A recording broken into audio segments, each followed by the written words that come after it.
My name is Elijah, and I never imagined that a routine fire drill at my office building would change my life. Forever. I'm a 28-year-old software developer at a tech startup in Boston, leading a relatively quiet life focused on my career. That was until I met him, Henry the firefighter, who would turn my world upside down. It was a crisp autumn morning when our building's fire alarm went off. Unlike the usual drills, this one wasn't scheduled, and there was actually Yule smoke coming from the server room. As we evacuated, I realized I'd left my laptop containing crucial project code at my desk. Against better judgment, I slipped back inside. That's when I first encountered Michael.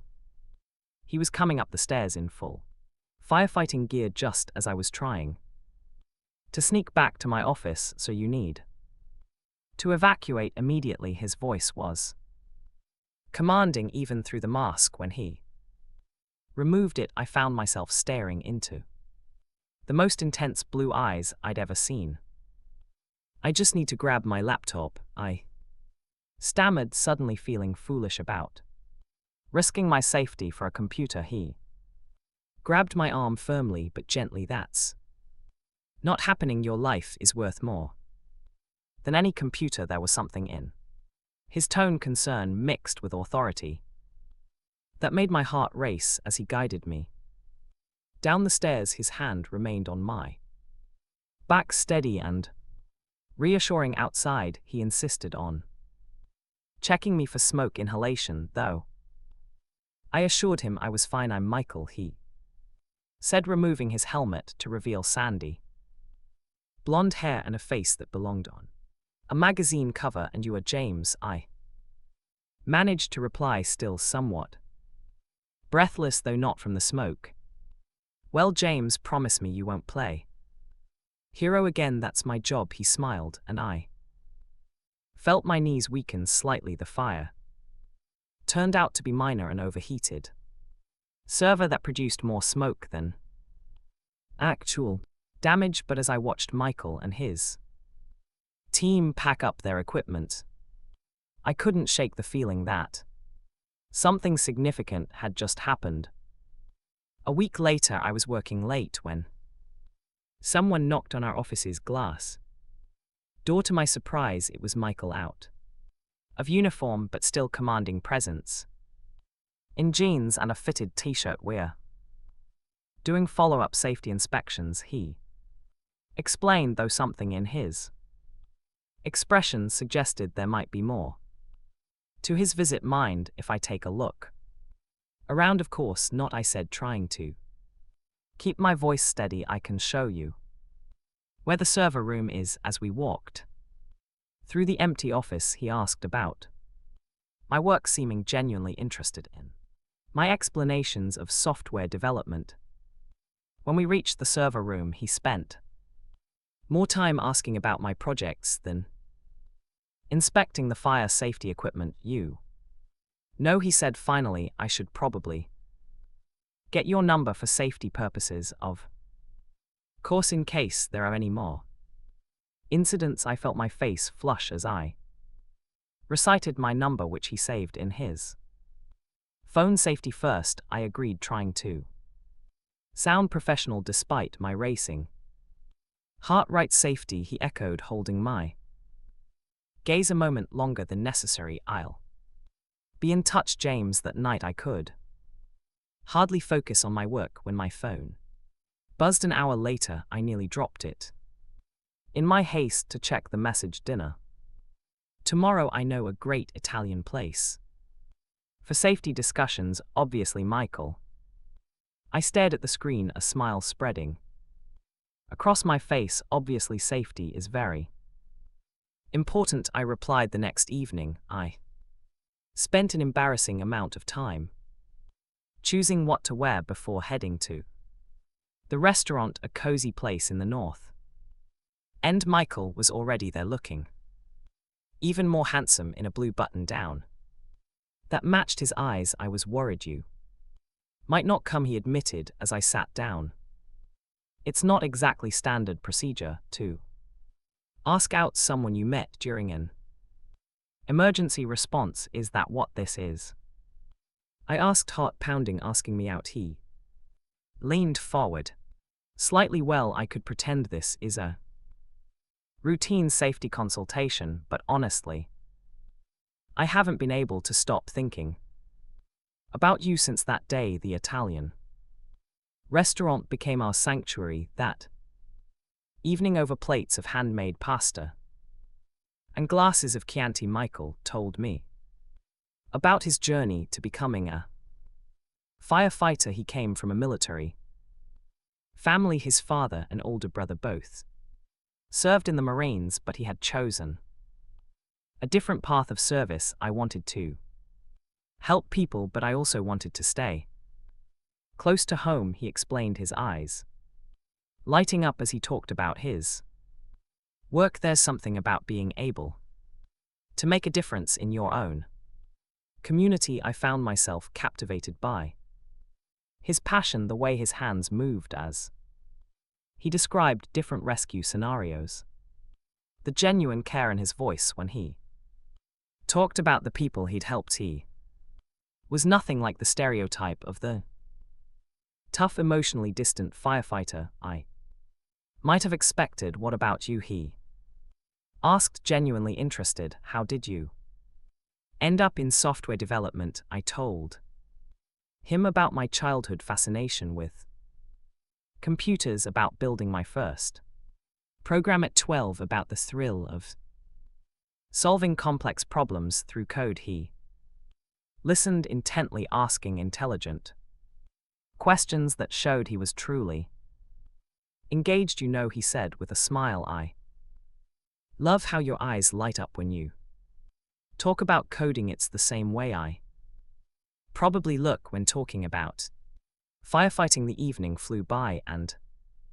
before we knew it, the restaurant was preparing to close. Neither of us wanted the night to end, so we decided to take a walk along the waterfront. The October air was crisp, and Michael noticed me shivering. Without hesitation, he shrugged off his jacket and draped it over my shoulders. The gesture was so natural, so caring, that it made my heart skip a beat.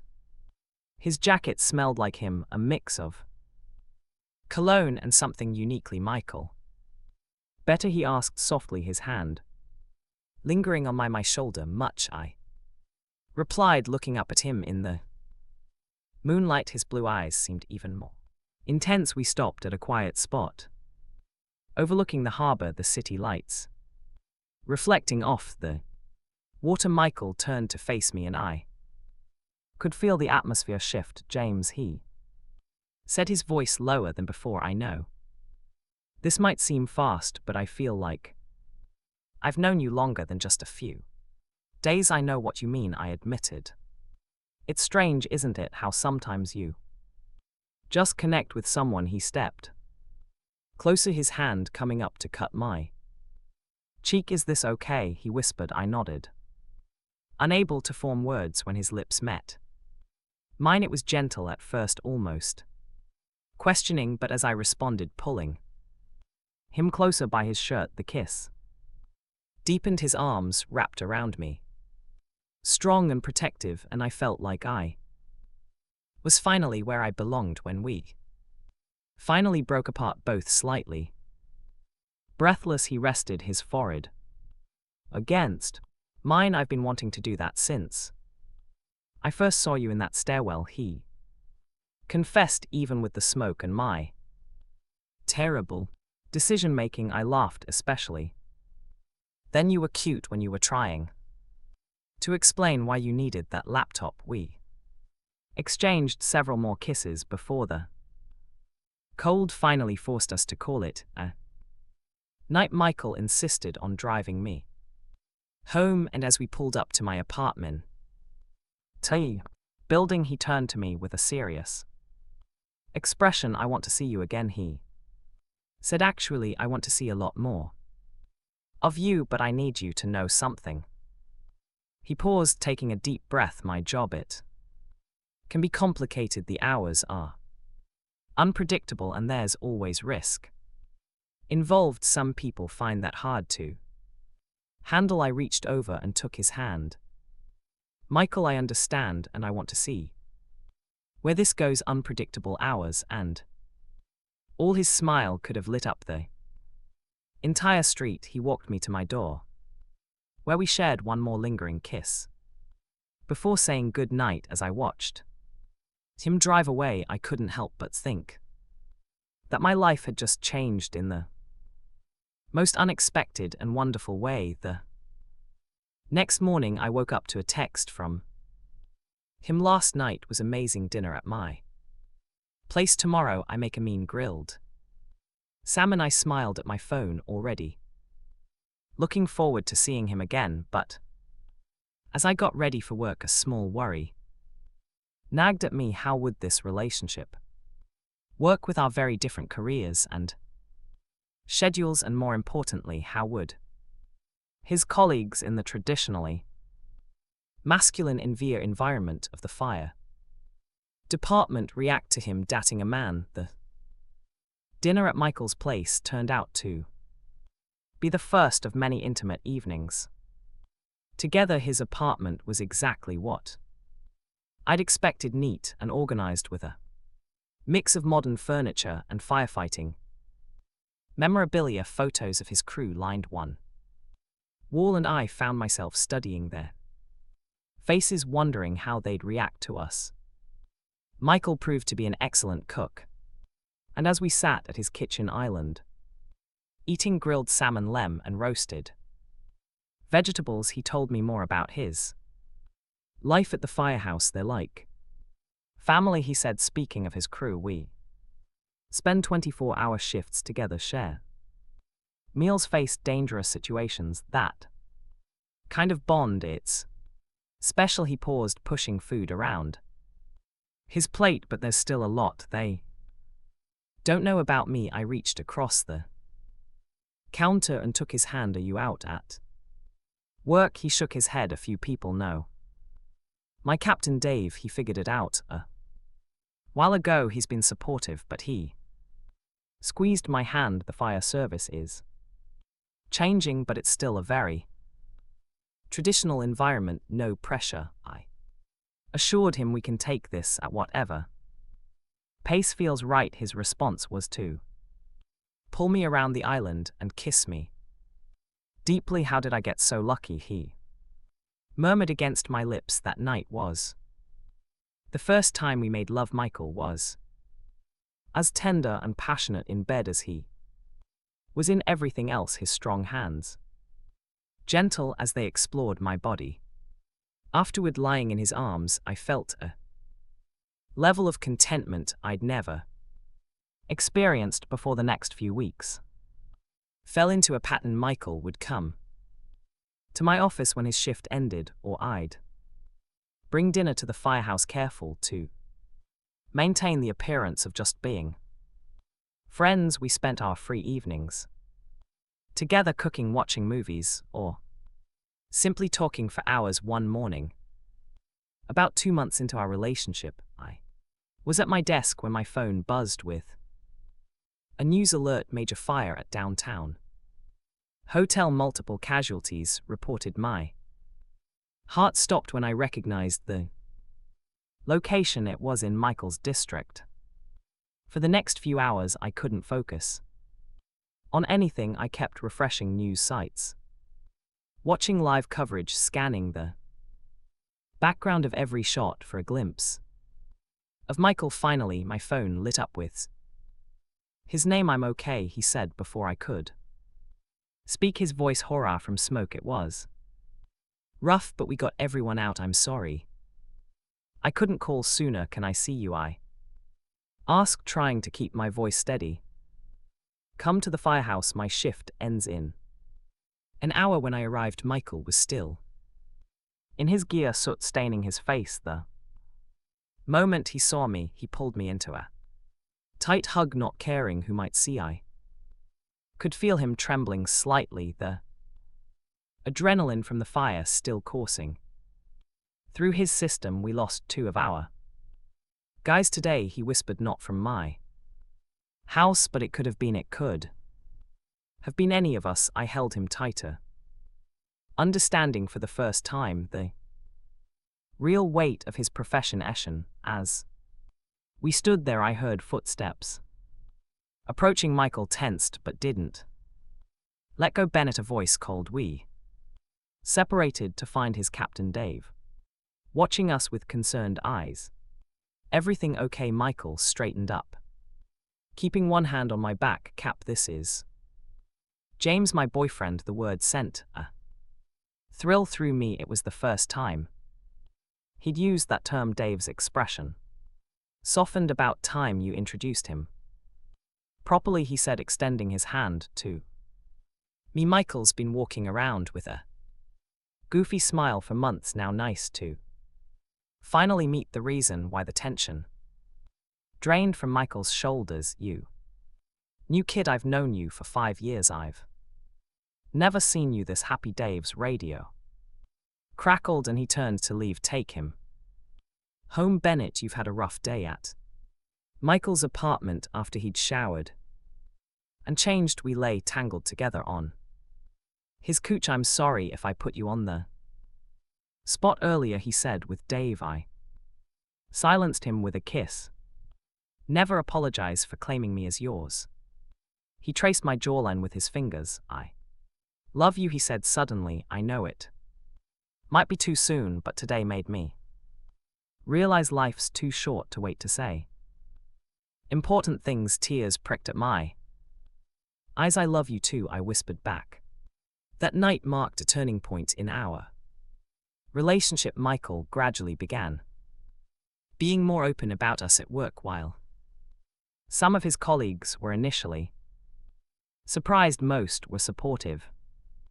Those who weren't kept their opinions to themselves, respecting Michael's reputation as one of their best firefighters. As spring approached, our relationship grew stronger. Michael had practically moved into my apartment, though he kept his place as a backup for when he needed to be closer to the firehouse. Our lives had merged seamlessly, my tech world colliding with his world of emergency services in unexpected ways. One evening, while watching Michael cook dinner, he'd insisted on taking over my kitchen, claiming my cooking skills were a fire hazard. I brought up an idea that had been forming in my mind. I've been thinking about developing an app, I said, watching his reaction. Something to help firefighters track their exposure to harmful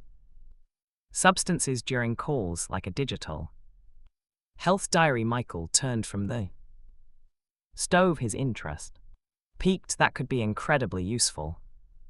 We try to keep records, but in the heat of the moment, it's not always practical. Would you help me design it? I know the coding part, but I need someone who understands the practical aspects. His face lit up. I'd love to. Actually, this could be huge for the department. Let me talk to Cap about it. The project became our shared passion. We'd spend evenings at my dining table, Michael describing scenarios and needs while I sketched out interfaces and wrote code. It brought us closer, giving us a deeper understanding of each other's worlds. One night, as we were working on the app, Michael's phone rang. His expression turned serious as he answered it. Bennett here. Yes, sir, I understand. I'll be there in 20. What's wrong? I asked as he started gathering his gear. Major warehouse fire in South Boston. They're calling in extra units. He pulled on his boots quickly. Could be a long night. I helped him collect his things, trying to ignore the knot of worry in my stomach that formed every time he got called to a serious fire. As he headed for the door, he turned back and kissed me deeply. I love you, he said. Don't wait up. But of course I did wait up. I couldn't sleep when he was out on dangerous calls. Instead, I worked on the app, channeling my anxiety into Productivity around 3:00 a.m. I heard his key in the lock. He looked exhausted. His face streaked with soot despite his protective gear. Without a word he walked straight into my arms, rough when I asked. Softly he nodded against my shoulder. Lost the building, but everyone got out. He pulled back slightly, looking into my eyes. Being a firefighter's partner isn't easy, is it? Being away from you isn't easy, I admitted, but knowing you're out there helping people, saving lives, it makes me proud to be yours. He smiled. Tiredly, moving with me officially, I mean, let's find a new place together. Somewhere between your office and the firehouse. The question caught me off guard, but my answer was immediate yes. Absolutely yes. The next few weeks were a whirlwind of apartment hunting, furniture, shopping, and merging our lives even further. We found a beautiful 2-bedroom apartment in Back Bay with enough space for both my home office and Michael's firefighting gear. Moving day brought both our worlds together. Michael's crew showed up to help, their strength making quick work of heavy furniture. My tech colleagues came too, more adept at setting up our electronics, but equally willing to pitch in with the heavy lifting. Watching them all work together, joking and getting to know each other, filled me with joy. This was our family now, a unique blend of firefighters and software developers brought together by our love. That evening, after everyone had left and we were surrounded by boxes, Michael pulled me onto our new couch, the one piece of furniture we'd bought together. What are you thinking? He asked, noticing my contemplative expression. Just about how far we've come since that fire drill, I said, snuggling into his side. Did you ever imagine this would happen when you caught me trying to save my laptop? He laughed, the sound rumbling in his chest. Actually, I went back to the firehouse that day and told Dave I'd met someone special. He thought I was crazy, said I was letting a pretty face cloud my judgment about fire safety protocols. Pretty face, how I teased. Very pretty, he confirmed, kissing my forehead. But it was your heart that made me fall in love with you. The launch of our Firefighter safety app became a turning point, not just for our relationship, but for the entire department. What started as a personal project grew into something much bigger. The Boston Fire Department officially adopted it for testing, and soon other departments across Massachusetts showed interest. Michael and I were invited to present the app at a regional firefighters conference, standing on stage together, watching him demonstrate the features we developed. I felt an overwhelming sense of pride. Here was the man I loved, bridging the gap between his world and mine, helping to make his dangerous profession a little safer. After the presentation, during the reception, I overheard 2 older firefighters talking. Bennett's really made something of himself, one said. Never thought I'd see one of our own working with tech guys, but he and that partner of his have created something special. Partner, the other questioned. Yeah, they're together. Got a problem with that? Now times are changing. Besides, anyone who helps keep our people safer is family in my book. Michael appeared beside me, slipping his hand into mine. Eavesdropping, he whispered, amused. Just enjoying how far we've come, I replied. That night back at our apartment, Michael was unusually quiet. As we got ready for bed, he kept touching the pocket of his jeans before changing into pajamas, as if checking for something. Everything okay? I asked, concerned by his nervous energy. More than okay, he said, taking a deep breath.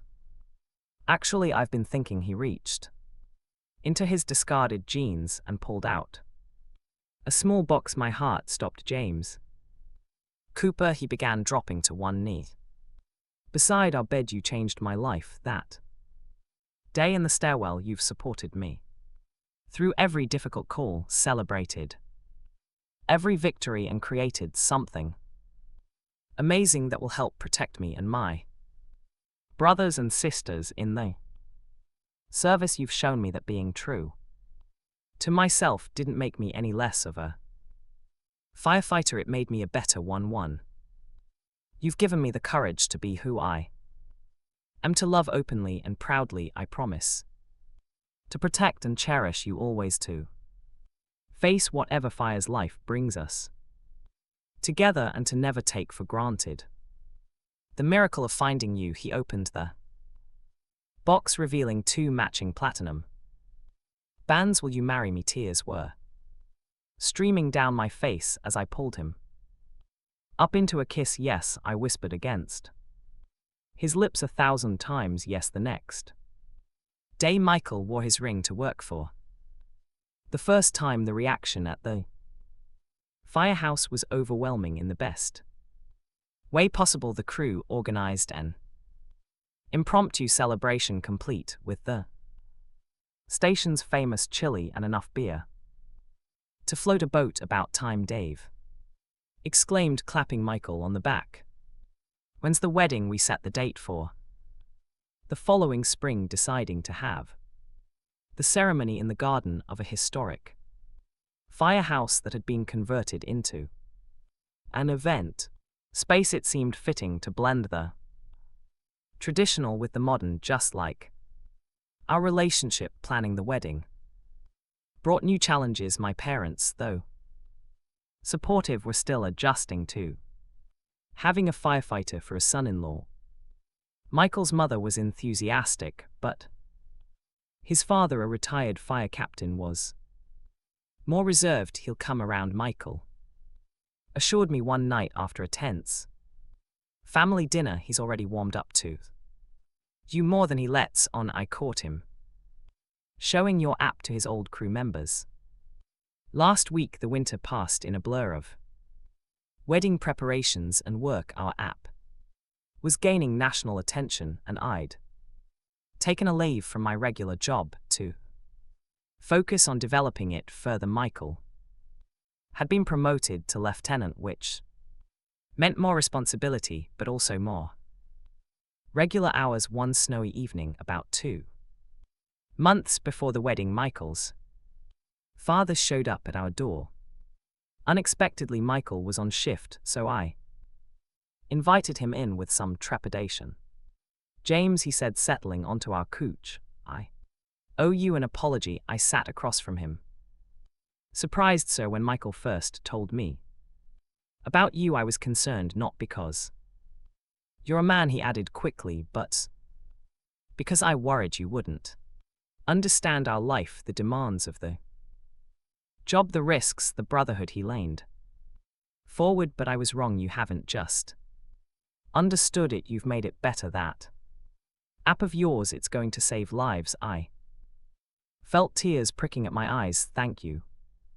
So that means a lot. Call me John, he said, smiling for the first time, and I'd be honored to help walk you down the aisle alongside your father at the wedding. When Michael came home the next morning, I told him about his father's visit. He pulled me into a tight embrace, his own eyes glistening. See, he said softly, love changes everything. Our wedding day dawned clear and bright, the kind of perfect spring day that seems made for new beginnings. The historic firehouse had been transformed with white flowers and twinkling lights, while subtle touches of fire service tradition were woven throughout the decor. I stood in one of the old officer quarters, now converted into a getting ready room, adjusting my navy blue suit. My father and John,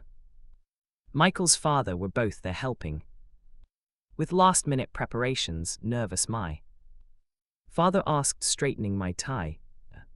Little I admitted, but in a good way. John placed a hand on my shoulder. In all my years in the service, I've never seen two people more right for each other. You balance each other perfectly. The ceremony was set to take place in the firehouse garden, where antique fire equipment had been artfully arranged among the flowers. As I walked down the aisle, flanked by both fathers, I caught my first glimpse of Michael. He took my breath away in his dress uniform, metals gleaming on his chest, but it was his smile, bright and full of love, that made my heart skip a beat. His crew stood behind him in their formal uniforms, while my tech team filled the RADS on my side, creating a perfect blend of our two worlds. Dave, who had insisted on getting ordained for the occasion, officiated the ceremony. Love he began is like fire. It needs to be tended, carefully fed, regularly and respected always, but when properly maintained, it provides warmth, light and energy to everything it touches. I've watched these two men tend their fire with dedication and care, creating something beautiful and lasting. Michael's vows made me cry, James, he said, his voice steady despite the tears in his eyes. You rushed back into a building once to save your work, and in doing so, you saved me. You showed me that being true to myself didn't make me any less of a firefighter. It made me a better one.